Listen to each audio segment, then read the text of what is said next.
જિલ્લાનું એક એવું ગામ જે તેના નામથી જ પરેશાન છે. સ્થિતિ એવી કે ગામના લોકો ગામના નામથી કંટાળી ગયા છે ને સરકારને આજીજી કરી રહ્યા છે કે ગામનું નામ બદલો તો સારું. લોકોને નથી પસંદ તેમના ગામનું નામ લેતા આવે છે શરમ. દીકરા દીકરી માટે નથી મળતા પાત્ર. અમારે કોઈક જગ્યાએ છોકરી જોવા જવું હોય કે છોકરી લાવવી હોય, છોકરી આપવી હોય, સામેના પક્ષને ગામનું નામ જણાવીએ છીએ તો એમને ડર લાગે છે કે આ ગામમાં તો વ્યવહાર નહીં થાય. ચુડેલમાંથી ચંદનપુર કરો સરકાર. લગભગ 1200 લોકોની વસ્તી ધરાવતું આ ગામ એટલે ચુડેલ ગામ. મુખ્યત્વે ખેતી અને પશુપાલન પર આધારિત આ ગામમાં 100% આદિવાસીઓની વસ્તી છે. ગામના યુવાનો શિક્ષિત છે, સારી નોકરી પણ કરે છે. ઘણી દીકરીઓ તો સરકારી નોકરીમાં પસંદગી પણ પામી છે. આમ સુખી સંપન્ન ગામ હોવા છતાં મોટી મુશ્કેલી ગામના નામને લઈને છે. આ વર્ષે અમારા ગામમાંથી 4-5 છોકરીઓ ગવર્મેન્ટ જોબમાં લેવાય છે કાયમ માટે. હાયરમાં 9-10માં, 6થી 8માં, 1થી 5માં. તો અમારું ગામ ખૂબ જ શિક્ષિત છે, પણ આ એક ગામના નામને લીધે ડર રહે છે. તો એ હિસાબે અમારા ગામનું નામ ચુડેલમાંથી ચંદનપુર થાય એવી અમારા સૌની ઈચ્છા છે. ચુડેલ નામ અન્ય લોકો સાંભળે ત્યારે એક ડરનો માહોલ પેદા થાય છે, કારણ કે ચુડેલ શબ્દ ભૂત પ્રેત આત્મા સાથે સંકળાયેલો હોવાથી ગામના લોકો જ હવે આ નામથી કંટાળી ગયા છે. સ્થિતિ એવી છે કે ગામના લોકોને કોઈ તેમના ગામનું નામ પૂછે તો તેઓ પાડોશના ગામનું નામ આપી દે છે, કારણ કે ચુડેલ શબ્દનો અર્થ ડાકણ થાય છે અને તેઓ બોલતા શરમ અને અપમાન અનુભવે છે. માટે લોકોને પોતાના ગામનું નામ જ પસંદ નથી, કારણ કે લોકો ગામનું નામ સાંભળીને દૂર ખસી જાય છે અને નામના કારણે ભણેલા ગણેલા દીકરા દીકરીઓના લગ્ન પણ નથી થઈ શકતા.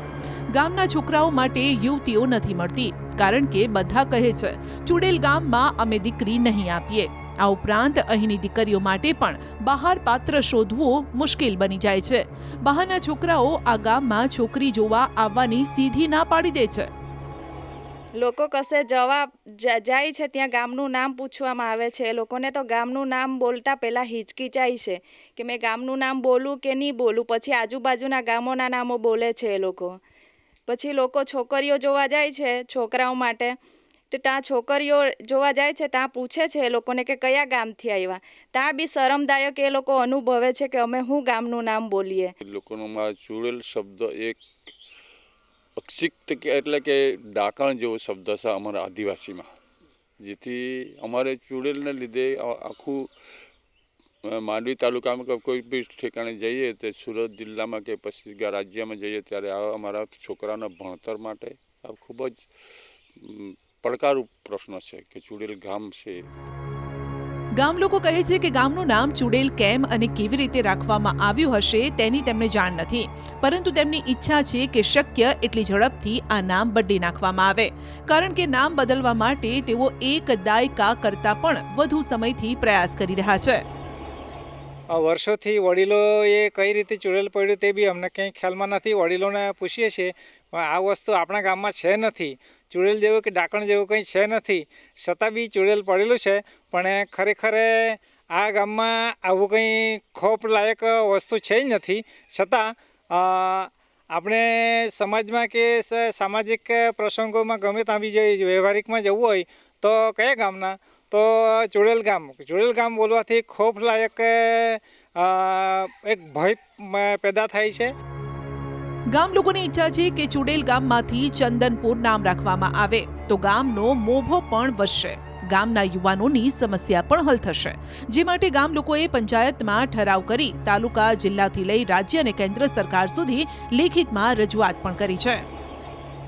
અમે ભણી ગણીને આગળ આવ્યા અને અમારે ગામમાં કોઈ છોકરી આપવા કે અમને છોકરીઓને કશે જોવા જઈએ કે તો અમારે ગામ આગળ આવતું કે ચુડેલ ગામના છીએ તમે, તો કોઈ છોકરી આપવા ઈચ્છતા નહીં. સરકારશ્રીને એ નમ્ર વિનંતી છે કે અમારું ગામને બદલીને ચંદનપુર કરે એટલી અપેક્ષા અમે રાખીએ છીએ. સરકારશ્રીને એટલી વિનંતી કરીએ છીએ. નામ બદલવા માટેની ફાઇલ કેન્દ્ર સરકારમાં પણ મોકલી આપી છે. હાલમાં તેનો નિર્ણય પેન્ડિંગ છે. આ અંગે ગેઝેટ બહાર પાડવાનું બાકી છે, પરંતુ તેના પર પોઝિટિવ વલણ હોવાથી વાંધો નહીં આવે તેવી આશા ગામના લોકો રાખી રહ્યા છે. જો કે આ પ્રક્રિયા કેટલા સમયમાં પૂરી થશે તે કહેવું મુશ્કેલ છે.